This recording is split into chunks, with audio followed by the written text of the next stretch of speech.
All right, hey, what's going on, Freedomers? All right, so uh, this video is gonna be called "The Breaking of a Generational Curse," and um, today I had like a emotional breakthrough where I was meditating last night and yesterday, and last night um I was coming from a place of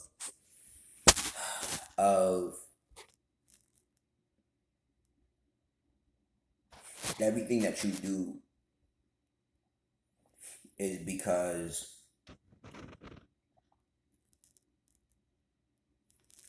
because everything that you've grown through that you got is because of you. It's not because of somebody else, whether it be the cut in your head, the glasses on your face, the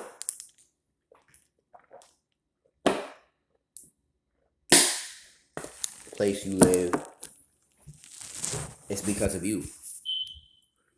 And I had to come to a realization and an actualization that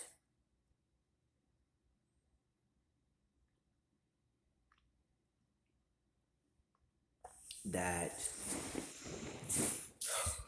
that it's all my doing. And I for so long I used to idol worship. And what that means is I used to think that somebody else was better than me.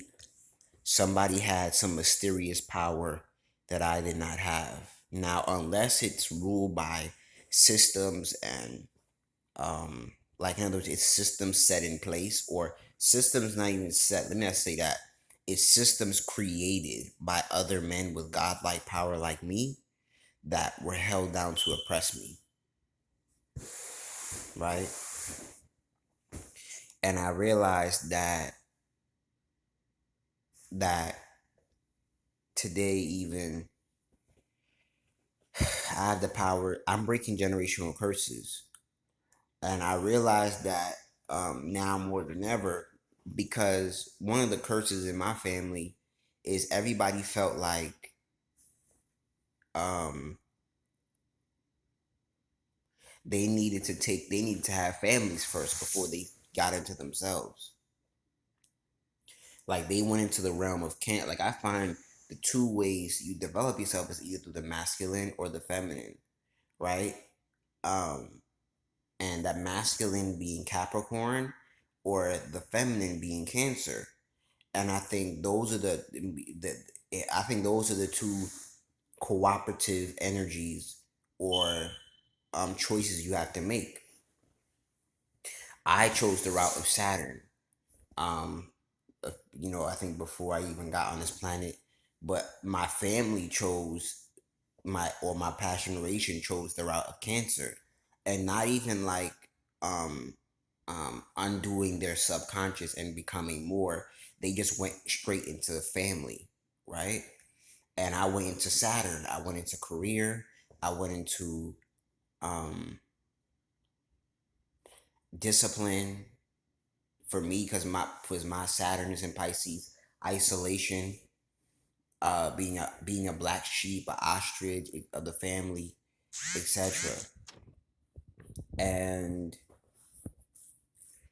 um I went heavy into my Saturn at an early age. I didn't wait to my Saturn return to go into my Saturn. Um and a lot of my family, even my uncles and even their children, have gone straight into Cancer and its attributes. And I don't believe that's the route for me, even though that's the route I'm headed as far as my my life purpose. But I didn't take that route directly on because I think the feminine has a level of when you go into Saturn again responsibility that you need to have. I don't think you should tap into the feminine and you disregard the masculine, because if you disregard the masculine, you have this um the words that come to mind is false bravado that about what's real. You have this false bravado about what's masculine.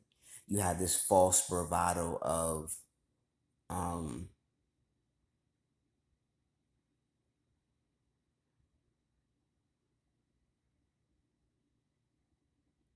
you have this false bravado of what masculinity is.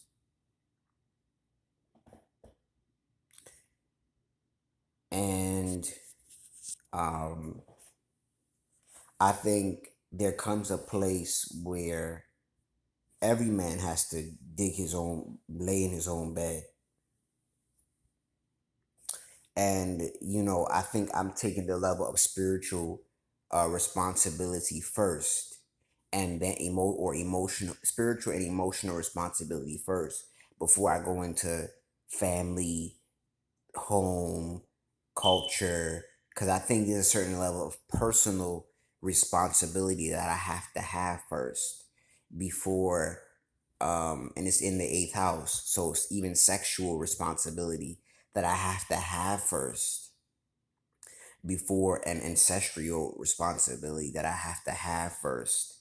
Um, before I go into the feminine, especially in my place of Libra in the fourth house, Libra Scorpio in the fourth house. So I'm not, especially with Libra and Scorpio, both energies are very sexual energies.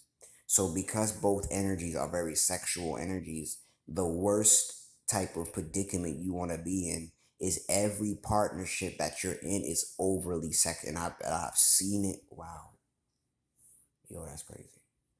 I've seen that in the flesh, where every partnership, especially with the opposite sex that you have, has to be overly sexualized. And I was even telling somebody that a couple of days ago, and I said there's a difference between you having, and I was talking about a partnership, and she was like, we're not. I said, you're over sexualizing the relationship. I said, we're not having sex. I said, that's not the same thing. um and that's how I knew she was like emotionally immature in many ways. And that's all the reason I've listened to about her being confused and you know um uh immature. I can understand now, where I feel like without a certain level of personal responsibility and emotional responsibility and ancestral responsibility and sexual responsibility, does not you everything you touch as far as other people's resources, partnership, it has to be like, it has to have a sexual innuendo behind it, or you won't feel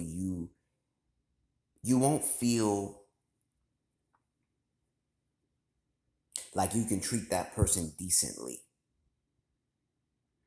And and I've even heard from other females like how they feel like men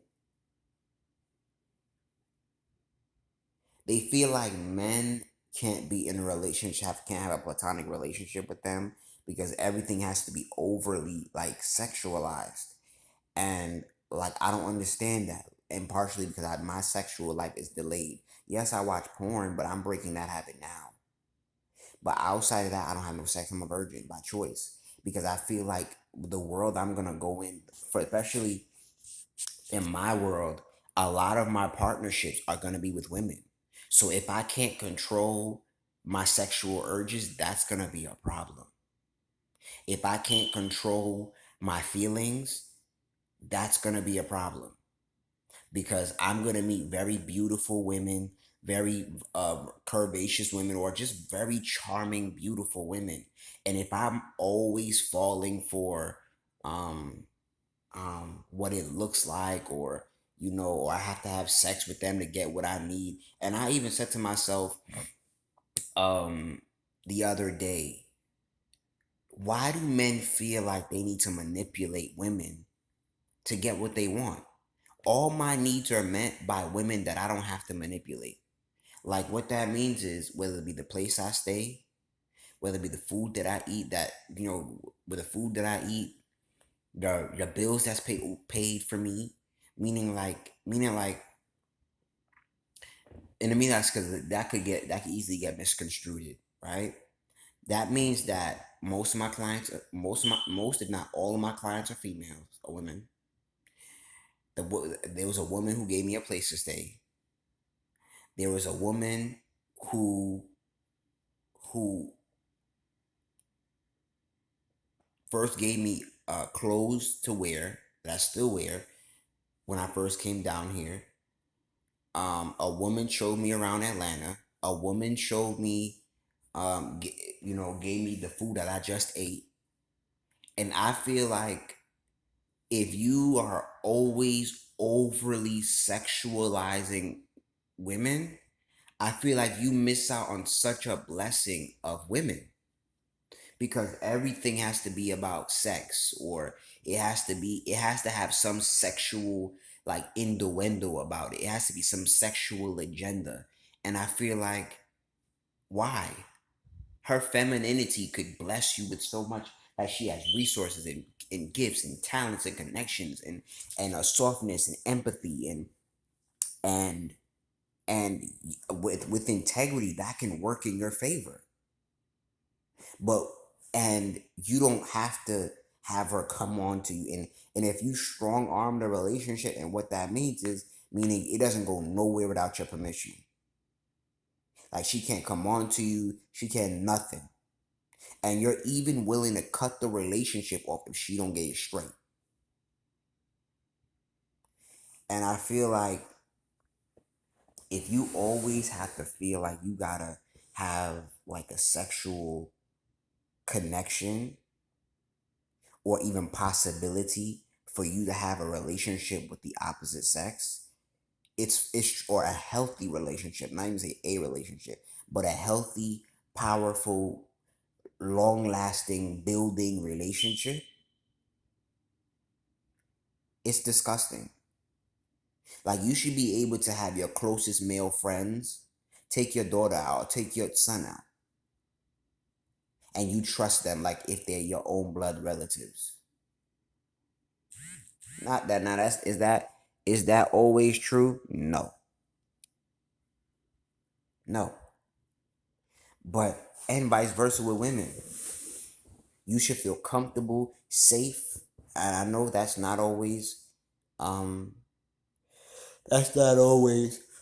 the truth. But here's my thing. Here's my thing.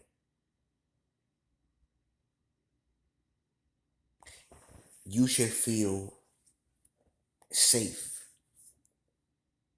with the opposite sex without feeling like you have to have a sexual intention behind it to get what you want.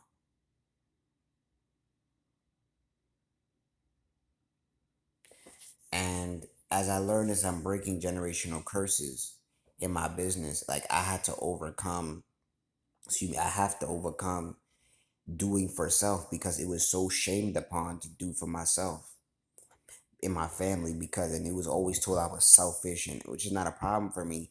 Like, I was selfish in a negative way. Like, I would stomp on other people's necks to get what I want, and I said that's not the case for me. But I wouldn't allow, because I wouldn't allow my parents to take advantage of me, of the fact that I said this is my time to grind and become on my own. And it's crazy, as I'm in this Bourgeois Day moment, is it just this clicked in my mind just today. I'm like, yo, you're not there anymore, where you have to feel like you becoming more is bad. Because you becoming more is the greatest thing that could ever happen to you. That's why yesterday when I went shopping with my friend, with the upstairs tenant, um, without my phone, I felt so naked. Not just because my phone is always in my hand, but like I couldn't stand not having no ability to work.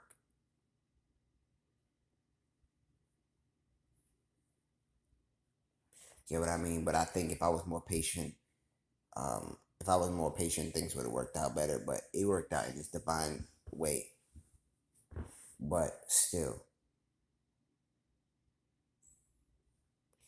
as I was breaking generational curses, as I am breaking generational curses of doing for self, loving self, I'm breaking generational curses by loving self at a young age, growing with self at a young age, doing for self, by self, with self. Yeah, people assist, and that's why I have to stop giving people so much praise because I'm the center of everything that's happening in my life.